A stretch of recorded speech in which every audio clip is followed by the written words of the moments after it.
श्रीमद् भागवत गीता में भगवान कृष्ण के उपदेशों का वर्णन है, जिसमें मनुष्य को जीवन, कर्म, ध्यान, शांति, सत्य, योग और सफलता के बारे में सभी महत्वपूर्ण विषयों को गहराई से जानने को मिलता है, जो ज्ञान किसी भी मनुष्य के जीवन में बहुत उपयोगी सिद्ध होता है।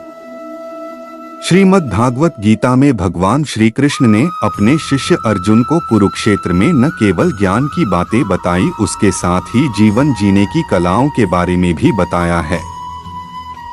इस ब्लॉग में हम कृष्णा कोट्स इन हिंदी के बारे में विस्तार से जानेंगे, जो कि हर मनुष्य के लिए श्री कृष्ण हिंदू धर्म में भगवान हैं।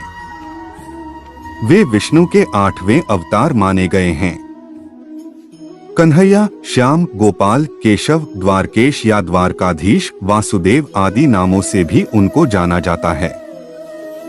कृष्ण निष्काम कर्मयोगी, आदर्श दार्शनिक, स्थितप्रज्ञ एवं दैवी संपदाओं से सुसज्जित महान पुरुष थे। उनका जन्म द्वापर युग में हुआ था। उनको इस युग के सर्वश्रेष्ठ पुरुष, युग पुरुष या युगावतार का स्थान दिया गया है। कृष्ण के समकालीन महर्षि वेदव्यास द्वारा रचित श्रीमद् भागवत और महाभारत में कृष्ण का चरित्र विस्तृत रूप से लिखा गया है। कुरुक्षेत्र के युद्ध के 35 साल बाद की है। कृष्ण की द्वारका नगरी बहुत शांत और खुशहाल थी, जहां युवाओं के भीतर चंचलता बड़ी ही सामान्य थी और वे सभी भोगविलास में लिप्त रहते थे। एक बार कृष्ण के पुत्र सांब को एक शरारत सूझी। स्त्री का वेश लेकर वह अपने दोस्तों के साथ ऋषि विश्वामित्र, दुर्वासा, वशिष्ठ और नारद से मिलने गया। वे सभी भगवान श्री कृष्ण के साथ एक औपचारिक बैठक में शामिल होने के लिए द्वारका आए थे। स्त्री के वेश में सांब ने ऋषियों से कहा कि वो गर्भवती है। वे उसे ये बताएं कि उसके गर्भ में बच्चे का लिंग। कहा जाता है कि महाभारत के युद्ध के बाद जब दुर्योधन का अंत हो गया तो उसकी माता गांधारी बहुत दुखी हो गई थीं। वह अपने बेटे के शव पर शोक व्यक्त करने के लिए रणभूमि में गई थीं और उनके साथ भगवान कृष्ण और पांडव भी गए थे। गांधारी अपने पुत्रों की मृत्यु से इतनी दुखी हुई कि उन्होंने भगवान कृष्ण को 36 वर्षों के बाद मृत्यु का शाप दे दिया। ये सुनकर पांडव तो चकित रह गए, लेकिन भगवान कृष्ण तनिक भी विचलित न हुए और मुस्कुराते हुए अपने ऊपर लगे अभिशाप को स्वीकार कर लिया और ठीक इसके 36 वर्षों के बाद उनका मृत्यु हुई। ऐसा माना जाता है कि जब महाभारत युद्ध के बाद दुर्योधन के पूरे वंशजों का अंत हो गया, तब उनकी माता दुखी अवस्था में आ गईं। उस समय जब वो कौरवों की मृत्यु पर शोक दिखाते हुए युद्ध भूमि में गईं, तब उनके साथ श्री कृष्ण और पांडव भी गए। दुखी अवस्था में गांधारी ने भगवान कृष्ण को 36 वर्षों के बाद मृत्यु का अभिशाप दे दिया। ये सुनकर सभी पांडव चकित रह गए, लेकिन भगवान कृष्ण विचलित न हुए और मुस्कुराते हुए उन्होंने ये अभिशाप स्वीकार कर लिया। महाभारत के युद्ध के बाद श्री कृष्ण की मृत्यु कैसी हुई थी, आखिर क्या है इसका रहस्य? श्री कृष्ण के जाने के बाद रुक्मिणी और जाम्बवती ने भी देह त्याग दिया। बलराम जी की पत्नी रेवती ने भी देह त्याग कर दिया। इसके बाद दुखी मन से अर्जुन द्वारिका से सभी बचे हुए लोगों को अपने साथ लेकर लौट पड़े और अर्जुन के द्वारिका से जाते हुए समुद्र ने द्वारिका नगरी को डुबो दिया। इसके साथ ही कलियुग भी धरती पर आ पहुंचा। कृष्ण कामकंटका को एक अजय पुत्र प्राप्ति का वरदान देते हैं। श्री कृष्ण कामकंटका का विवाह भीम पुत्र घटोत्कच के साथ तय कर देते हैं। यह समाचार देने के लिए श्री कृष्ण घटोत्कच को वहीं बुला लेते हैं। श्री कृष्ण हिडिंबा की तपस्या स्थली पर जाते हैं और उसे दर्शन देते हैं और उसे बताते हैं कि मैंने घटोत्कच का विवाह कामकंटका के साथ तय कर दिया है। कामकंटका और घटोत्कच की पुत्र बर्बरिक को तुम्हें शिक्षा और दीक्षा भी देनी है।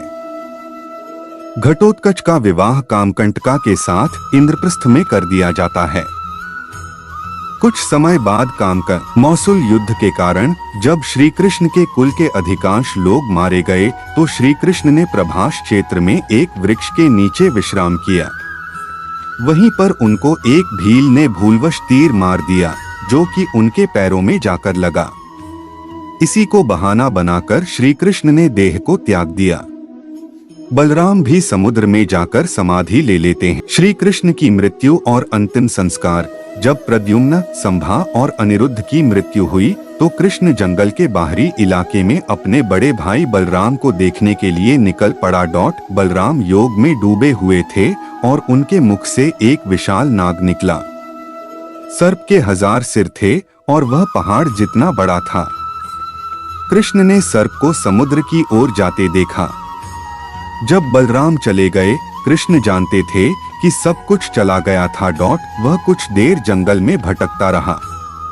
कुछ समय बाद ज़ारा ने गलती से कृष्ण को हिरण समझकर उनके पैर पर तीर चला दिया और जरा बेलिया के तीर से। इस पुराण में बताया गया है कि देवी राधा भगवान श्री कृष्ण के साथ गोलोक में निवास करती हैं। एक बार देवी राधा गोलोक में नहीं थीं, तब श्री कृष्ण अपनी एक अन्य पत्नी विराजा के साथ विहार कर रहे थे। राधा को इसकी जैसे की सूचना मिली, वह गोलोक लौट आई। इन्होंने विरजा को श्री कृष्ण के संग विहार करते हुए देखा तो कृष्ण को भला बुरा कहने लगी। राधा को क्रोधित देखकर विरजा नदी बनकर वहां से चली गई। कृष्ण का जन्म भाद्रपद मास में कृष्ण पक्ष में अष्टमी तिथि रोहिणी नक्षत्र के दिन रात्रि के 12 बजे हुआ था।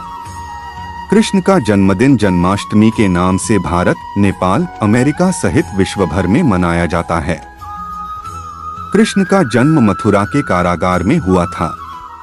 वे माता दे भगवान श्री कृष्ण ने श्रीमद् भगवत गीता के माध्यम से कहा है कि मनुष्य को अगर अपने जीवन में सफलता हासिल करनी है तो फल की इच्छा किए बिना ही कर्म करना चाहिए। इसके साथ ही भगवान श्री कृष्ण ने अपने विचारों के माध्यम से यह भी कहा है कि जो व्यक्ति भूतकाल को लेकर पश्चाताप करता रहता है उस व्यक्ति का वर्तमान तो खराब हो ही जाता है, इसके साथ ही वह अपने भविष्य के लिए भी कुछ नहीं कर पाता है। इसके अलावा भगवान श्री कृष्ण के कई ऐसे सर्वश्रेष्ठ सुविचार हैं जिन्हें अगर सही मायने में व्यक्ति अपने जीवन में उतार ले तो भगवान श्री कृष्ण के भक्त उनका नाम सुनते ही उनके जन्म से जुड़ी न जाने कितनी कथाएं बताने लगते हैं। कोई कृष्ण जी के जन्म के बारे में बताता है कि भगवान श्री कृष्ण का जन्म मथुरा में हुआ और फिर वो गोकुल में पीला बढ़े। कुछ लोग उनकी बाल लीलाओं की कहानियां सुनाते हैं। आप में से सभी लोग ये भी जानते हैं कि महाभारत के युद्ध में श्री कृष्ण की भूमिका सबसे ज्यादा महत्वपूर्ण थी, लेकिन क्या आपने कभी सोचा है कि भगवान श्री कृष्ण की मृत्यु युद्ध के बाद कैसे हुई? दरअसल इस बात से लोग अब तक अनजान हैं कि युद्ध के बाद श्री कृष्ण श्रीमद् भागवत गीता में भगवान कृष्ण के उपदेशों का वर्णन है, जिसमें मनुष्य को जीवन, कर्म, ध्यान, शांति, सत्य, योग और सफलता के बारे में सभी महत्वपूर्ण विषयों को गहराई से जानने को मिलता है। जो ज्ञान किसी भी मनुष्य के जीवन में बहुत उपयोगी सिद्ध होता है। श्रीमद् भागवत गीता में भगवान श्री कृष्ण ने अपने शिष्य अर्जुन को कुरुक्षेत्र में न केवल ज्ञान की बातें बताई, उसके साथ ही जीवन जीने की कलाओं के बारे में भी बताया है।